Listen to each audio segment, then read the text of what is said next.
think the right fit for the program is really important. You know, you obviously, like Dara said, you evaluate based on what they can do to help you on the field, on the court, on the track, whatever it might be. But you know, finding guys that are good for your culture, good for your team chemistry, fit in well with how you want to play, your style, your coaching methods. I think that's a really important piece of the puzzle as well. I think one of the biggest things is you have to look at, can they get into school academically? You know, I think you got to start there, because admission standards and things like, there's some guys we can recruit, they might be the best athlete, but we can't get them into school. So you got to find that fine line of where's your cutoff of guys that you can talk to get in, you know, even to start, because there's no sense in recruiting somebody that can't get into school. You know, we're sort of wasting our time. So I think you look at academics. I know when we go into schools as football, we ask them what your GPA is and your ACT, because you know you need to start there. But again, it goes back to, like they said, to a good fit, and obviously a very, very, you know, we want the best athlete we can get.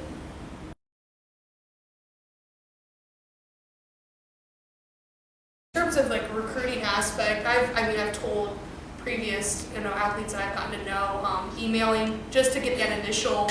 We try to answer as many emails as possible, especially if it's a sincere email and they just want to get kind of just them to us to go watch them.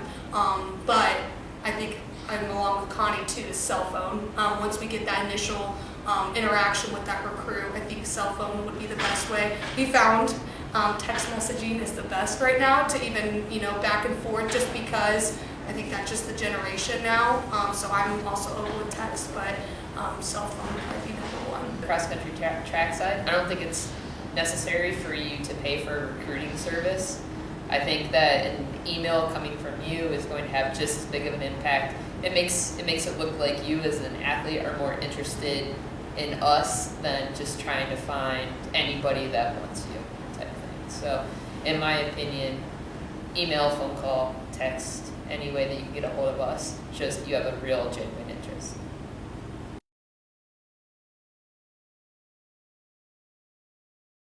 The best time to contact us is as soon as you feel like you have interest in the school. But then I think the important part is follow-up. So if you're starting to look at schools at the beginning of your junior year, and it differs from sport to sport, but especially for guys, you might be a completely different guy your junior year than you are your senior year. You might have grown 4 inches, you might have gained 30 pounds, you might have a completely different stat line from your junior year to your senior year. So I would just say the consistent contact, but do let the school know. I know that you know, basketball probably starts the recruiting process a little bit earlier. Football may or may not, depending on the position and that type of thing. But for us, just because of the growth that happens between junior and senior year, a guy could run a minute faster in his senior year. So a kid that maybe we put at the bottom of the barrel as a junior now is thrust up the list as a senior. So just constant contact as far as I'm concerned. We concentrate on seniors. You know, when we go out in the fall, we're really not looking at juniors, because we're looking at the seniors. But right now, here in the spring, we're getting a lot of junior interest. I mean, I get stuff from juniors all the time, which is good because it puts them on the radar. When we go out to look at the schools and watch games and stuff, we're like, hey, yeah, I got an email from him as a junior. I really want to pay attention to him and see him. And we've had, you know, guys that are juniors that are starting to visit schools. You know, they'll swing by, we'll talk to them a little bit, and, you know, they'll get a chance to look at our schools as a junior. You know, at our level, so much as, you know, the freshman stuff I get, the sophomore stuff I get, you know, right now it's just hard because we sort of put them on the back burner just because we're concentrating on, you know, the classes to be. So I'd say the spring, for us, the spring of your junior year is when we start, you know, really paying attention to what those guys are going to be like as seniors.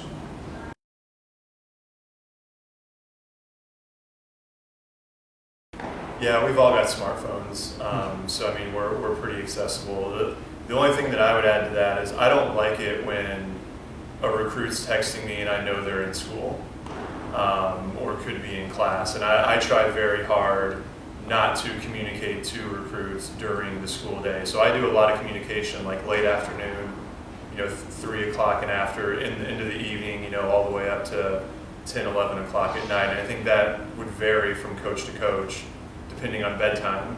But I think we're really accessible, but I don't like it when I get a text and I'm like, well, isn't this guy in class right now? And he's sending me a text message. So I would say that's the only thing, just to be careful of, beyond just the fact that you shouldn't be doing that, while you're in class. As far as the time of day, we've got a profession that's, in my opinion, nothing's normal about what we do, and it's a 24/7. I don't even refer to it as a job. I say it's kind of a pretty good gig, but it's really not a job, and it's nothing that you ever shut down. So I find myself at 10 o'clock, I need to text that kid, and I find myself not wanting to text the kid at 10 o'clock at night. Sometimes I might sneak it in and say, okay, I'll see what kind of response I can get. A lot of times I'll get that back. So for them to contact me, there's times where it'll be late and they're like, sorry to bother you, coach. And I'm like, it's no big deal. I'm up, I'm a night owl at work. So evenings, I'm kind of with you in that regards. A lot's done in the evenings because kids are sitting down and starting to do homework. And after supper time, you can reach kids too. But I'll go back to, it's real easy during the day, just click it. They respond 9 times out of 10.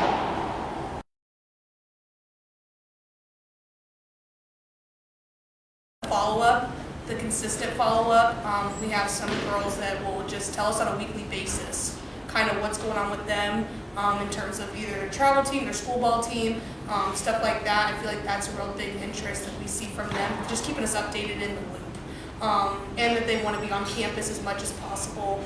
In terms of, not to say much as possible, but just enough to come on for a visit, and then also maybe come watch a practice, come for an overnight. That really shows me that they're really interested, especially with this division, because I know you don't get that outside scholarship for it, but for athletics. But I think that really shows their true interest by just staying in contact consistently. It's interesting for me, I've noticed already the difference between recruiting guys and recruiting girls. If a girl follows up consistently, they're interested. If a guy follows up period, they're interested. Girls are very, very good about communicating, even if you send an email or you're going to get a response, whereas guys, we've actually gotten guys to come here that I haven't heard from in a month, and then they'll get back to me, and then another couple of weeks and they'll get back to me, and they'll end up coming to school here. Guys are just way more lax about the college process. So I think that it's interesting for me. If I don't hear back from a girl within a few days, then they're not interested, just because they're much more organized, they're much more on top of things. So it's interesting to get a different perspective this year, because I've been able to have both girls and guys in recruiting, so I've been able to pick up different things from both girls and guys.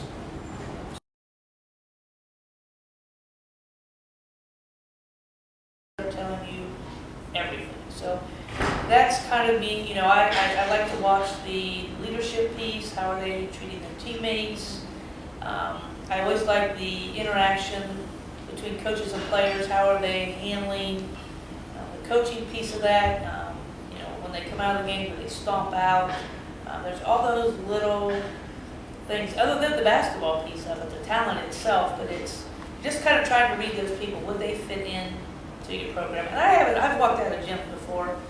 Not many. There's kids I've not recruited because of their parents. And I'm like, God, I don't want to put up that for 4 years.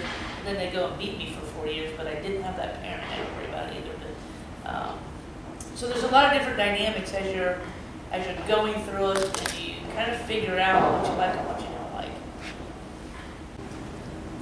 I think the biggest turnoff is when you invite somebody to campus and you can tell that they just did it to take a day off of school. And they're not paying attention, they're in the back, they're and don't get me wrong, I want when you visit here, I want you to be yourself, talk, it's okay to laugh, but when you're not, when a coach is talking to a group or something, they're in the back talking, laughing, not even paying attention, things like that. That is just, to me is almost like, why are you even here? Why didn't you just go home? Because obviously you're not interested in what we have to say. And the other thing that really, obviously, like we talked just in the last question, was don't ignore me. You know, I mean, there's guys where I've talked to them week after week after week after week, and all of a sudden they just stop. There's nothing, and you think you've got a great rapport with them, and they just stop. And it's like, I just texted this kid 4 days straight, called him 4 days straight, won't reply, won't do anything. That drives me crazy.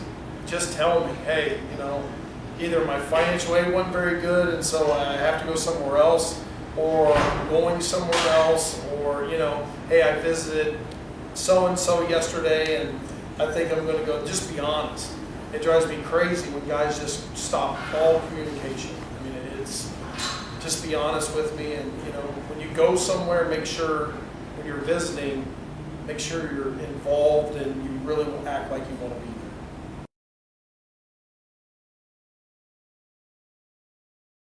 there. So I think the nice thing about club and travel basketball is, you know, at those events, you get a lot of guys under one roof, you know, so you don't have to drive all over the state to see 200 players. You can go, you know, for a day and see a bunch of teams play, and I think that's very advantageous for exposure. If we see a guy that we like during the club season, I always want to see him play with his high school team as well, because the thing that interests me is you can see a guy on a club team, maybe he's playing on like a high-level elite club team, and you're like, man, there's some things I really like about his game, but it just doesn't seem like he fits in, you know, well on this team. And then you go see him play in high school, and it's like, man, this is a different player.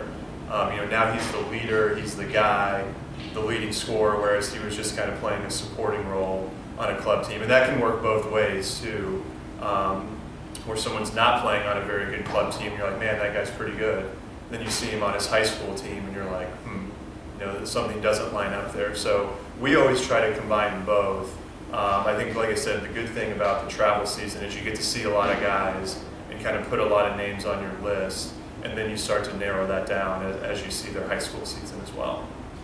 You know, we'll go to a lot of college camps. Like when Ohio State has theirs, we'll have coaches down there. Everybody does. You know, in OU, Cincinnati, you know, we go to all these camps, and that's where we get some of our guys. We'll watch guys during their camps and be able to talk to them there and get lists and evaluate that way. So, you know, even though they're not playing a game, we get a lot of information from camps and that we can go to and work and be able to be involved in those.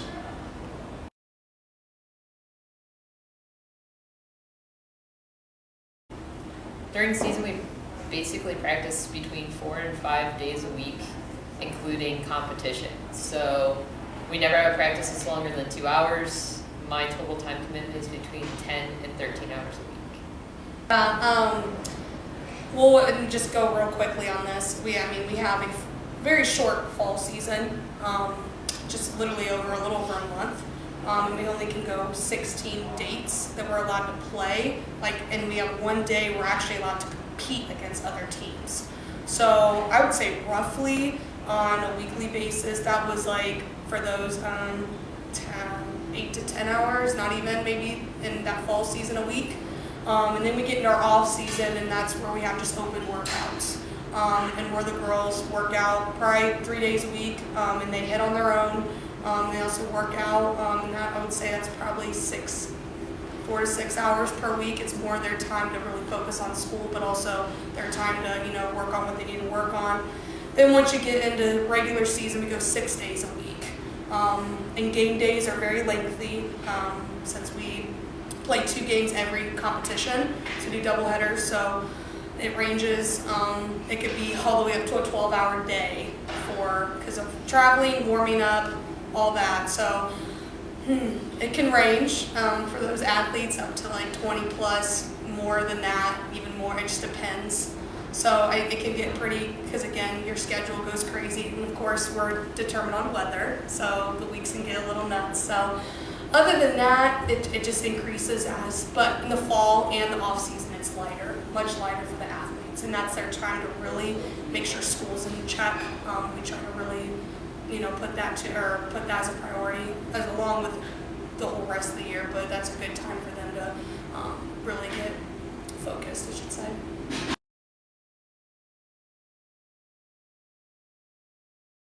I would say when I was an athlete, getting a letter in the mail was very typical. Getting an email, nobody got. So email was the hot thing. You were excited when you had an email. I would say now people have even gone back to, because nobody really gets letters anymore. So now you're more excited when you get a letter and that email just gets buried. So, you know, you have that, and then you used to call home phones instead of cell phones.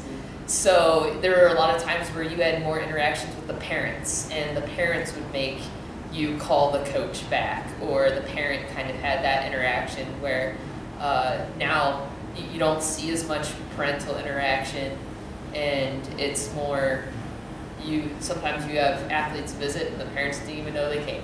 So it's definitely different, but it's kind of in a way cyclic. It kind of goes back to where it started. You know, over the years, recruiting has evolved to, the social media aspect has changed. Even from, I've been here for 15 years, and when I first got here, we didn't text guys. We didn't go on Twitter and see where they were going or anything like that. Right now, you can find out anything about any recruit out there through social media. From what they tweet to, sometimes they don't want to tell you where they're going, and so they just tweet something out, I've committed to so-and-so, and right there and then that obviously they're off your board. The one thing I've found is 15 years ago, phone, you pick up the phone, every recruit would answer. Now, in your generation, I have found, being a little bit older, that you can call a recruit and they won't call you right back. But if you text a recruit will text you back in 30 seconds. That just seems to be the way everybody's communicating. So obviously we've changed the way we do things. I mean, there's nights where I'll just text guys, and there's other nights where I really need to talk to them, I'll call them. Where years ago I would never have thought of even texting somebody. So you've seen it, you've just seen it change, I think. Even at our level, the D3 level, guys, and I know football players are trying to make decisions way earlier than they ever did before. The reason being because now you have these signing days that D3 kids can sign too, and they're making decisions way earlier. It used to be not till April and May. Now, for us, guys are making decisions in January. So, the recruiting process has changed. We got to start earlier. And then I guess, like you said, through social media and everything else, it's definitely really different. I think that one of the biggest changes for basketball has been kind of the rise of AAU.